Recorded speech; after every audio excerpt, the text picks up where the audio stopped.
네, 안녕하세요. 요즘 미국에서 금리 인하는 안 하지만 암호화폐들이 이제 계속 오르고 있어서, 야, 이게 왜 오르나. 가격이 오르려면은 뭐든지 사겠다는 사람이 팔겠다는 사람보다 많아야지 오르잖아요. 사는 사람이 파는 사람보다 힘이 세야지 오르잖아요. 그러니까 보니까, 어젯밤에 나온 거지만 아무튼 비트코인 ETF에 지금 JP 모건, 골드만삭스 이런 블랙락 이런 시티 다 이런 것들이 웰스파고 모파 이런 데들이 전부 다 지금 글로벌 자산 운용사들이 참여가 대규모로 늘 것이다 라는 뉴스가 있어요. 그래서 실제로 그런가 보니까 그럴 것을 기대하고 움직이는 것들이 있더라고요. 그래서 사실 이런 거는요, 화폐의 역사를 보게 되면 파이코인 채굴자들에게도 굉장히 좋은 거거든요. 가령 예를 들어서 파이코인 측에서 화폐혁명이란 말을 쓰죠. 한국말로 하면 통화혁명. 왜 그러냐면 화폐도 영어로는 커런시예요. 통화도 영어로 하면 커런시예요. 그러나 화폐와 통화는 전혀 다른 거죠. 암호화폐지 암호통화는 아니잖아요. 이 통화라는 것은 법인격을 부여받았을 때 법정화폐가 됐을 때 통화라고 하는 거거든요. 법화라고 하는 거죠. 법정화폐가 됐을 때 통화라고 하는 것이고 통화가 아닐 때는 화폐죠. 그런데 그냥 currency revolution 이런 것이기 때문에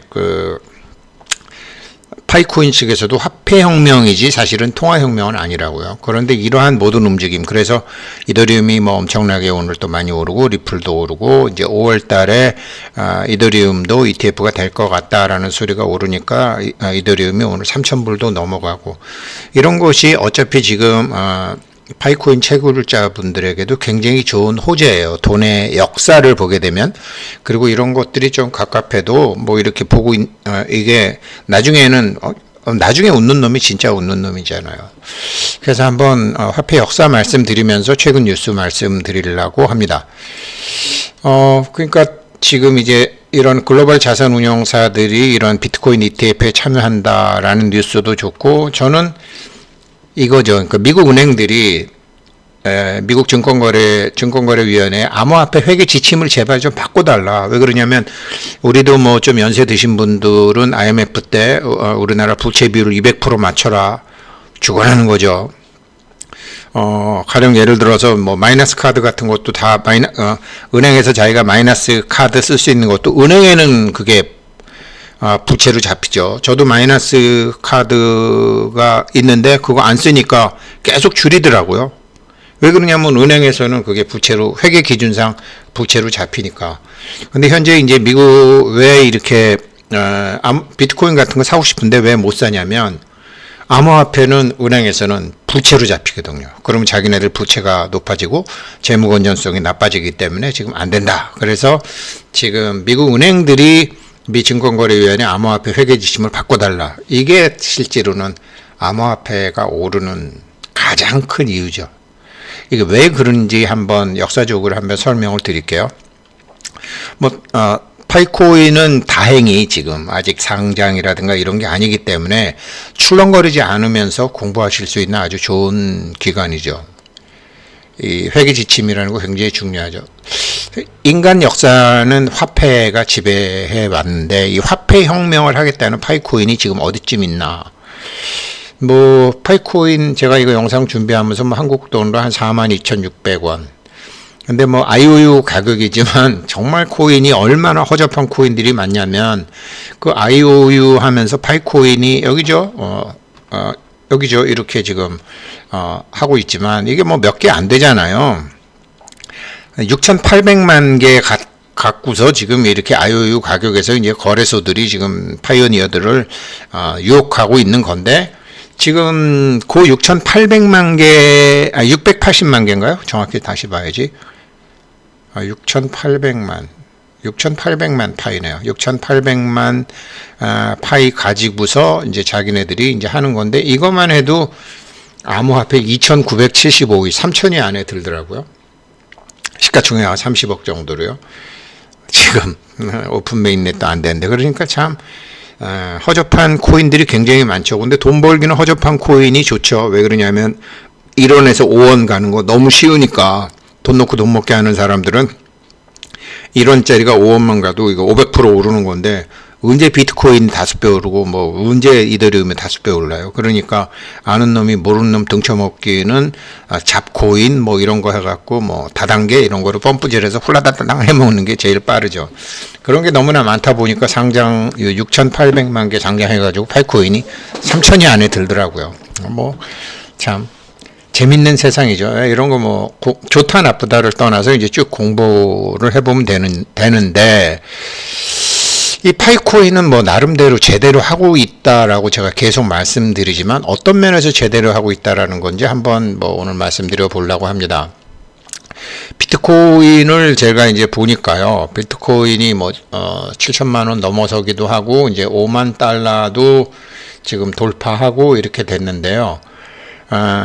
거래 전반적으로 볼 때는 거래량이 없다라고 봤는데 제가 보니까 이거 사서 모으는 사람들이 있더라고요. 올라갈 것이라고 생각하는 확신 있는 매수세들이 사요.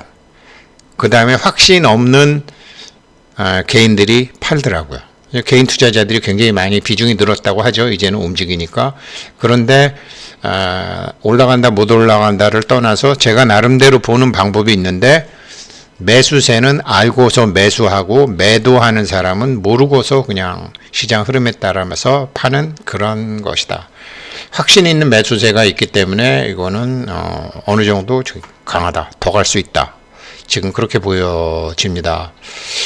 그러니까 저렇게 은행에서 회계 기준 바꿔달라. 뭐 글로벌 자산운용사들 다 지금 온다. 그러면 저 돈장사들이 어떻게 움직인다는 거를 잘 이 금융경제를 아는 확신 있는 세력들은 사는 거죠.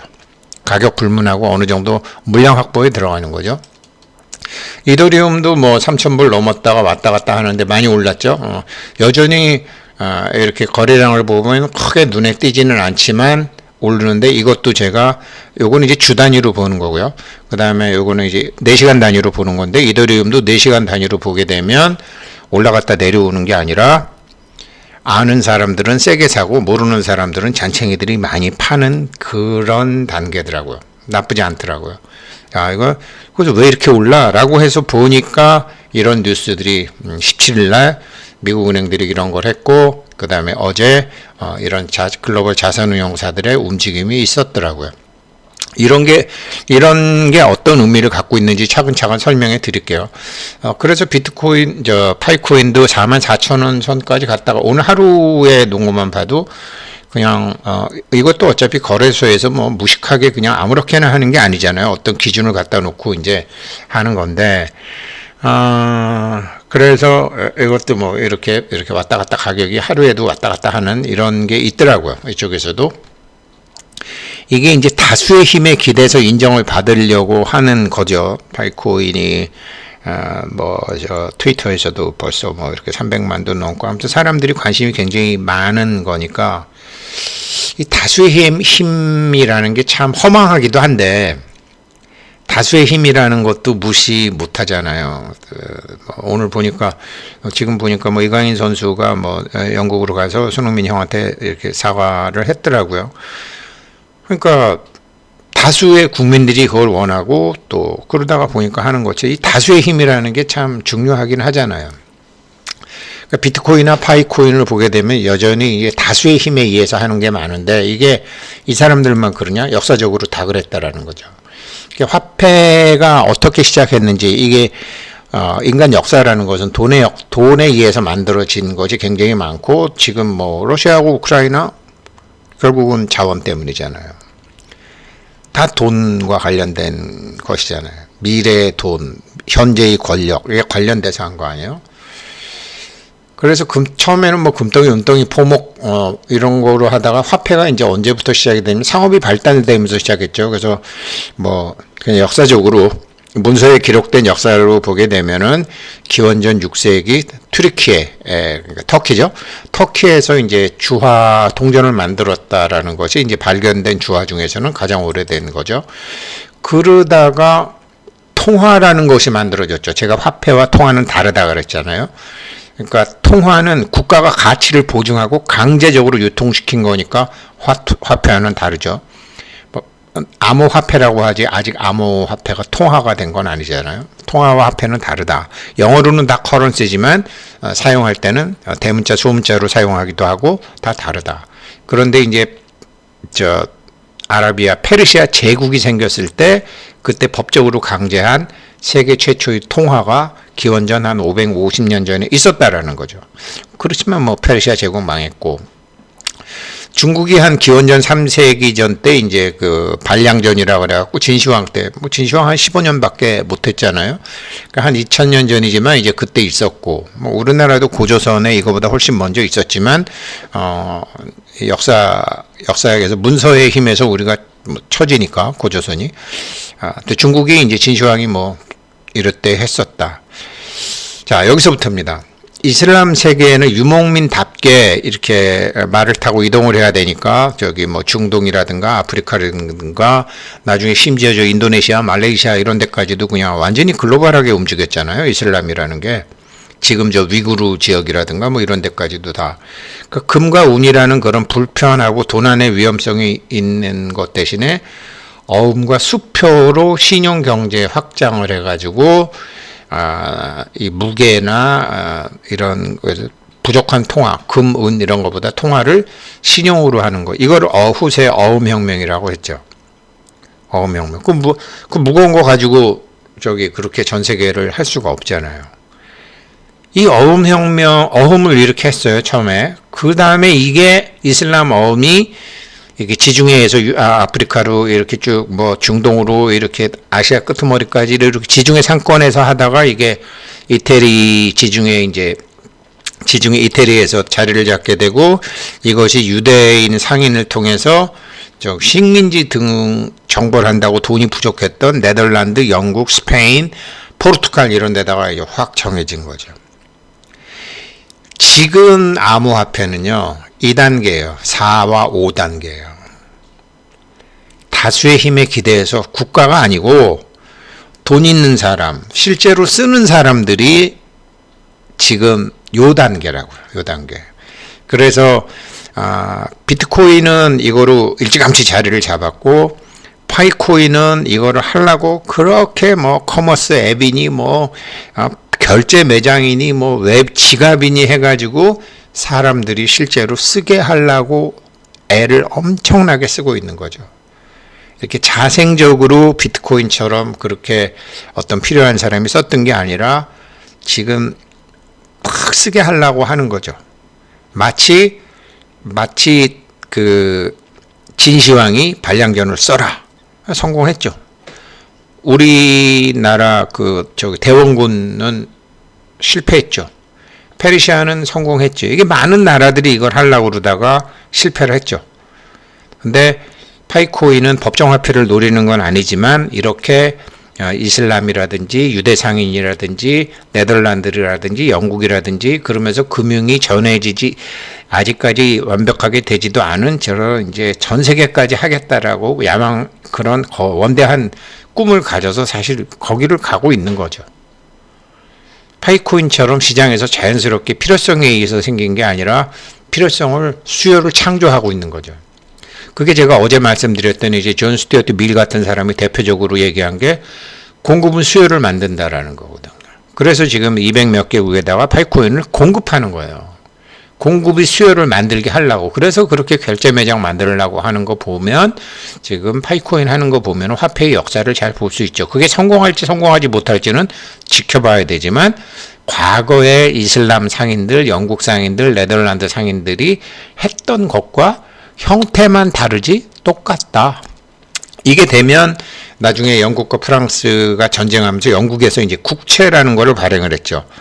그 국채라는 걸 발행하고 민간 발행 어흠 지폐가 정부에 의해 정부가 보증하는 이제 본격적인 통화가 나오는 건데 뭐 전쟁 끝나면 줄게 3년, 5년, 10년 장기 어음이라는 것이 나오기 시작한 거죠.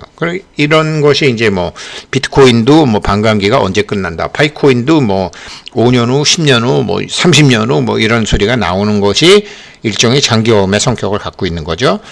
이런 식으로 거쳐서 나중에 이제 나폴레옹이 법정화폐를 딱 만들고 중앙은행을 만들고 법으로 강력하게 하면서 소위 이제 인간 역사에서 화폐가 자리를 잡기 시작한 것이고, 이것이 이제 가다가 나중에 미국까지로 갔고 1971년도까지 닉슨이 이 달러하고 금태환 정책을 포기할 때까지 이런 상태가 계속 갔었었죠. 그렇지만 그것이 이제 서프라임 모기지 사건 나고 하면서 사토시 나카모토라는 사람이 블록체인을 기반으로 암호화폐를 만들면서 전자화폐 중에서도 보안이 어느 정도 되는 거를 만들어낸 거죠. 그리고서 수많은 암호화폐들이 생겼고, 그런데 그 수많은 암호화폐들이 비트코인 같으면은 그 은행이라든지 이런 거대 상인들이 해줘야 되는데 안 해주고 있으니까 계속 지금 은행 ETF, 현물 ETF라든지 제도권으로 가기 위해서 그렇게 노력을 했던 것이고, 파이코인은 지금 바닥에서부터 이제 그런 다수의 힘에 기대해서 나중에 비트코인보다 더 넓게 더 많은 사람들에서 인정을 받기 위해서 노력을 하고 있는 단계죠. 그래서 이런 걸 보게 되면 인터넷이 뒷받침하던 이런 금융경제, 그 결과 등장한 게 비트코인으로 시작해서 현재 파이코인까지가 있는데, 파이코인이나 이런 기타 코인을 보게 되면 제가 이때까지 말씀드렸던 영국과 미국 등 민간업자가 지폐를 발행했을 때와 그 과정이 굉장히 유사하다. 미국의 은행이 몇백 개 있을 때, 영국의 은행이 몇백 개 있을 때, 네덜란드의 은행이 몇백 개 있을 때 막 자기 나름대로 만들었다고요. 왜 그러냐면 그게 엄청난 수익을 기대할 수 있으니까. 이러니까 막 코인이 수십만 개가 생긴 거 아니에요. 그래갖고 막 이런저런 이유를 대고 사행심도 부추기기도 하고 팔았다가 사주기도 하고. 근데 이제 그런 거를 지나서 이제 본격적인 기존의 권력이라고 할 수 있는 현물, 선물 ETF 등으로 결제 수단으로 안착하기 위한 필사적인 노력을 하는 중이죠. 그렇지만 아까 제가 이 화폐가 생겼던 여러 가지 이런 역사적인 흐름을 볼 때처럼 지금 비트코인도 생긴 지 뭐 10몇 년밖에 안 됐잖아요. 파이코는 5년밖에 안 됐잖아요. 여기 4번, 5번에서 6번, 7번까지 오는 게 이게 300년, 400년 걸린 거거든요. 400년, 500년 걸렸는데 지금 뭐 5년, 10년 만에 그렇게 통화 구축이 몇 년 만에 될까? 세계 통화 구축이 몇 년 만에 될까? 물론 요즘에 인터넷도 발달하고 그 다음에 핸드폰 이런 게 하기 때문에 앞으로 한 10년? 예전에 같으면 100년에도 안 됐게 지금은 10년에도 되려면 될 수도 있죠. 이게 이런 거거든요. 그래서 블록체인이라는 것을 좀 부정적인 사람은 블록체인이라는 것으로 살짝 포장을 한 그 인터넷이라는 복잡한 시스템의 불확실성. 인터넷에 정말 가짜 너무 많잖아요. 지금 뭐 심지어 뭐 선거도 이렇게 전자투표보다 수개표 하자 뭐 이런 소리도 있잖아요. 왜 그러냐면 인터넷이라는 건 보안에 대한 불안감이, 돈인데 이 가치 누가 보장할 건데, 그리고 이게 안정통화로 구축될 때는 정말 길고 긴 여정이 필요한데, 파이코인이 이 과정을 지금 5년을 기다렸고 앞으로도 더 기다리고 있고, 다행히 앞에서 지금 비트코인 같은 게 지금 길을 닦아주고 있는 상황이잖아요. 그래서 지금 이게 이 암호화폐라는 게 그 이슬람 상인들이 만들었던 어음이 나중에 인정받게 되고 이런 것 때까지 굉장히 오랜 시간이 걸리고 굉장히 많은 다수들이 동의를 해야 되는 거잖아요. 그 지금 뭐 가령 파이코인 같은 경우에는 제가 보기에 우리나라가 요번에 이제 쿠바하고 그 수교 협정하면서 우리나라랑 유엔 가입국 중에 우리가 수교 안 한 나라는 딱 하나더라고요. 시리아더라고요. 시리아랑만 안 하고 지금 193개국이랑 다 했던데, 그 193개국, 194개국에서 파이코인을 법정 통화로 하는 나라들도 생길 거예요. 지금 얘네들 파이코인 KYC 하는 거로 봐서. 비트코인이 뭐 세계 나라에서 이렇게 하지, 비트코인보다 더 많이 생길 거예요. 금액은 굉장히 미미하지만 그런 과정을 거치고 있는 것 같아요. 그래서 인류학이라는 게 어떤 면에서는 역사학이잖아요. 그래서 청띠와 빵 같은 그런 브레인이 이런 통화의 역사, 화폐의 역사, 인간의 역사 이런 거를 뭐 제가 아는 정도로 그 사람이 모르겠어요. 그래서 거기에 대한 걸 차근차근 이렇게 가고 있고 그런 와중에서 지금 비트코인과 이더리움 같은 것이 앞장서서 매를 맞아가면서 뭐 여러 가지를 하면서 길을 닦아주고 그러다가 보니까 암호화폐가 이렇게 은행들이 지금 은행들이 회계 지침 바꿔달라고 그러고 그러다가 보니까 이게 되면은 자산운용사가 늘어나고 파이코인도 이렇게 되면은 굉장히 좋은 거죠. 물론 빨리 됐으면 좋겠지만 제대로 되는 과정을 운 좋게 가고 있는 것 같아요.